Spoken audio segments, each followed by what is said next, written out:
Okay, now we're up to beginner soloing, riffs, and scales. And we're going to start with the most prevalent scale in rock music. It's known as the minor pentatonic scale. Pentatonic means 5-tone. Penta means 5, and tonic means tone. And E minor pentatonic we're going to start with because E is a key that's used quite often in rock music, simply because E is the lowest note on the guitar, so it's the heaviest sounding note. Okay, E minor pentatonic, we're going to play this first using open strings. We have E, G, that's the minor third or flat third, A, the fourth, B is the fifth, D is known as the flat seventh or dominant seventh, and then we have E, the octave or eighth. 1, flat 3, 4, 5, flat 7. That's the formula for minor pentatonic. We can continue up another octave. E, G, A, B, D, E.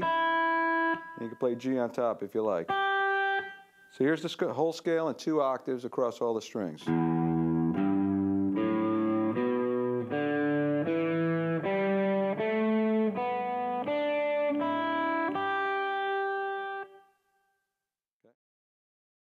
All right, let me show you some scale exercises that you can use to help memorize this scale and also to help get your fingers used to playing it on the neck and build up speed. The first thing you can do is you can play an ascending pattern based on playing 3 notes of the scale at a time. So what we're going to do here is we're going to play the first 3 notes of the scale, and then we're going to play another group of 3 notes starting from the second note. And we start from the third note, and then from the fourth note. So that sounds like this. 1, 2, 3, 1, 2, 3, 1, 2, 3, 1, 2, 3.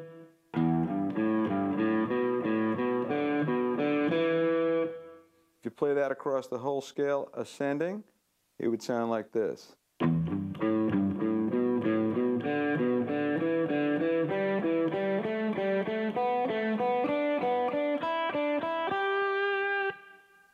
Now you can play the same thing descending.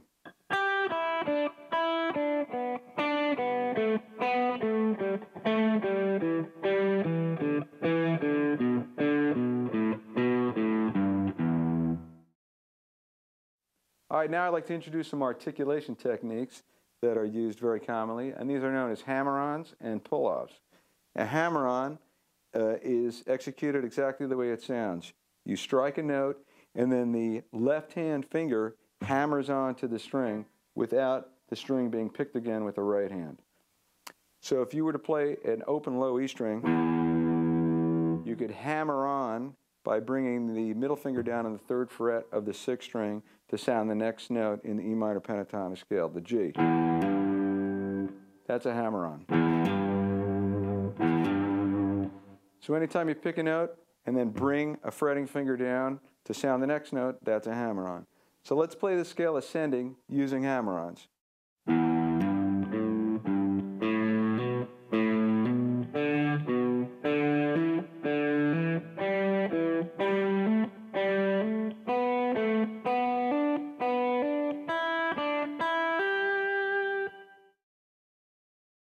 Now if we do this backwards, descending, we're going to use pull-offs. And pull-off is the opposite. You pick a note that's fretted, and in this instance, our pull-off is going to be pulling off to an open string. So if you were to pick the fretted G note, 3rd fret of the high E string, you in fact pull your finger off the string, and that's going to sound the open high E string. And that's a pull-off. That's how all the pull-offs are executed. If you play the scale descending in 3s using pull-offs, it would sound like this.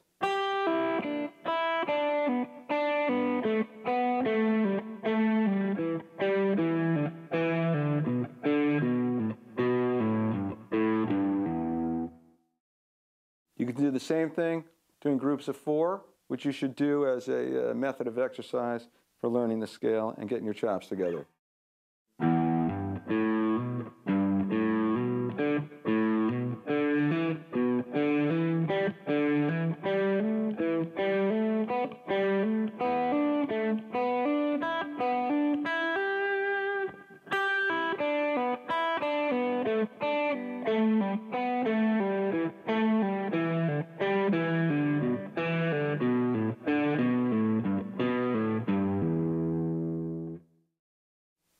of times, guitar players will use hammer-ons and pull-offs like this to play fast licks. It facilitates playing quickly, and it also gives a smooth sound.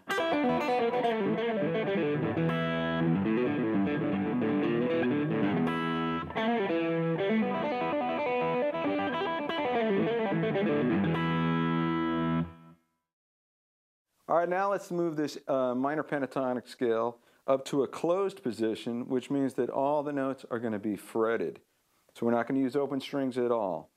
Let's move up to A. So we're going to play in what's known as a box position, meaning that we're going to keep our index finger anchored at the 5th fret, meaning that the index finger will always play notes at the 5th fret, and the hand does not have to move, traverse the fretboard at all. That's our position.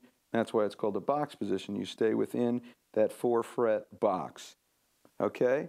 In A minor pentatonic, we start with A, flat 3, C, 4, D, 5 E, flat 7 G, 8 or octave A. 1, flat 3, 4, 5, flat 7, 8 or octave. And then of course you can continue into the 2nd octave. A root note, C flat 3, D is the 4th, E is the 5th, G is the flat 7, there's your A octave again, C is a high flat 3rd. So if we play this whole scale, the entire 2 octaves in this 5th fret box position, you get this.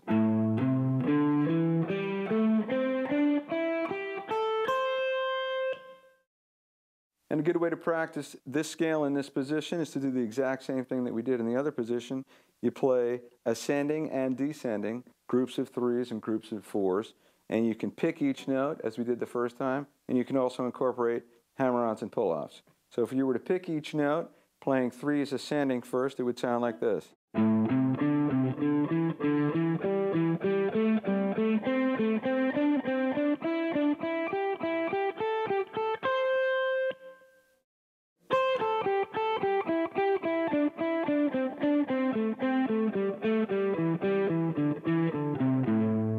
You do 4s.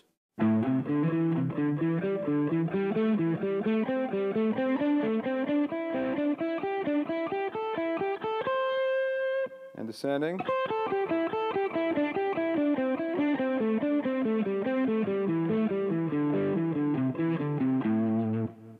And now you can also try incorporating hammer-ons and pull-offs.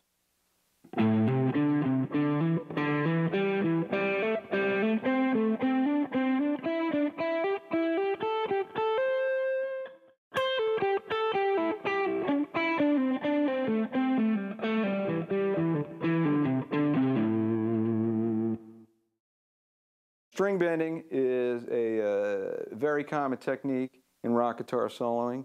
It's also in blues, and it's almost in any type of music that involves the guitar, because it's just something, it creates a vocal sound on the instrument, and it's definitely a idiosyncratic technique that has a lot of musical applications on the guitar. So if we stick with A minor pentatonic for the time being, let's talk about the pitches that are most often bent, most commonly bent. Okay, if we have this position, this position right here, a note that's commonly bent is the 4th D up to E. So what I do is I'm fretting with the ring finger, and I have my middle and index fingers behind that finger along the string, which reinforce the strength of that finger and help to bend the string upward. So what I'm doing when I push that string up, I want it to make the sound of that fretted E note. Okay, another note that's commonly bent is the G note is bent up 1 whole step to A. Same technique. Then this C note is bent up 1 whole step to D, and then the D note is bent up 1 whole step to E. To review, you've got D to E, G to A, C to D, and D to E. All right, here's some typical A minor pentatonic licks which incorporate string bending.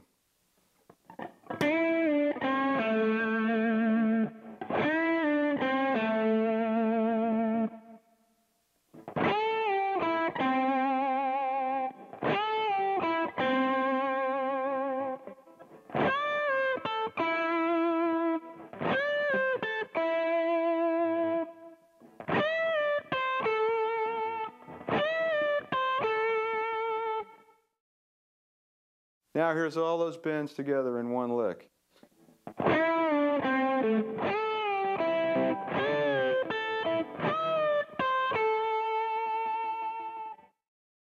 All right, make sure you take this little exercise here and you move it all over the fingerboard in order to practice it and get it into your fingers. And you'll notice when you play in different parts of the fingerboard, the string tension is going to be different, so those bends are going to feel different. Strings are stiffer down lower on the neck and they get slinkier toward the middle of the neck. So be sure to practice that all over the fretboard. All right, now let's talk about another very important factor in rock guitar soloing, and that is vibrato. I did touch on it briefly before when we were doing power chords.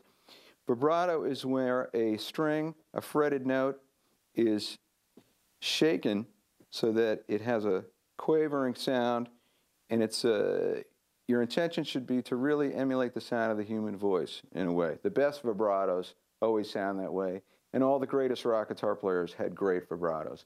Everybody from Jimi Hendrix, Eric Clapton, Jimmy Page, Duane Allman, Jeff Beck. There's no such thing as a great guitar player that doesn't have a great vibrato. And there are guitar players who do not have good vibratos, and it's not something enjoyable to listen to. So I recommend that you work extra hard on your vibrato. Let's start with just an E note, 7th fret of the A string. Now there's two different kinds of vibratos. There's a finger vibrato where the hand is grasped around the neck and then the finger joint pulls the string downward quickly and then releases pressure. You're pulling down and releasing back and forth. And that's a finger vibrato. If you play those repeatedly,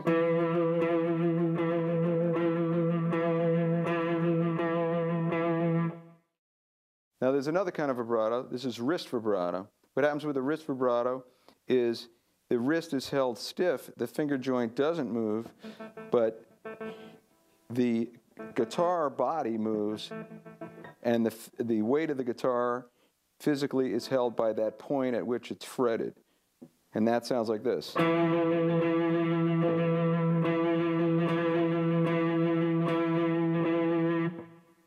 And they're both very effective vibratos to be used at different times if you master both techniques. Now let's try the same thing on another E note, 9th fret of the G string.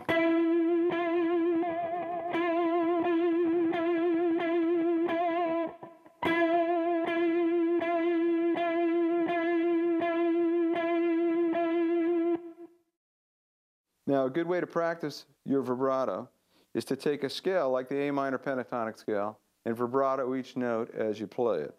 This also gives you the chance to practice vibratoing with different fingers.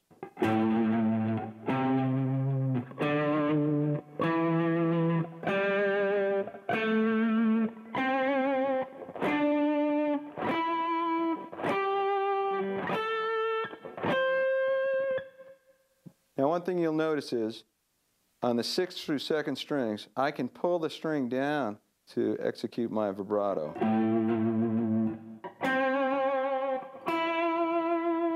But when I get to the high E string, you can't pull it down. You'll pull it off the fretboard. So you have to execute those vibratos by pushing up. It's a slightly different technique, but you'll have to practice that. And one more way to practice your vibrato is to do something that Steve Morris, great guitar player, does. And he did this all the time in learning to get a handle on his vibrato. He would play every note on the guitar, fretting it with each of the 4 fingers and applying vibrato with each finger. So for example, if you started with a low F note, 1st fret of the 6th string, you'd go. Then you use your middle finger, ring finger, pinky. And and then he would move on to F sharp. And he would do that over the entire guitar. That takes a long time, but if you do that, you'll definitely have your vibrato together.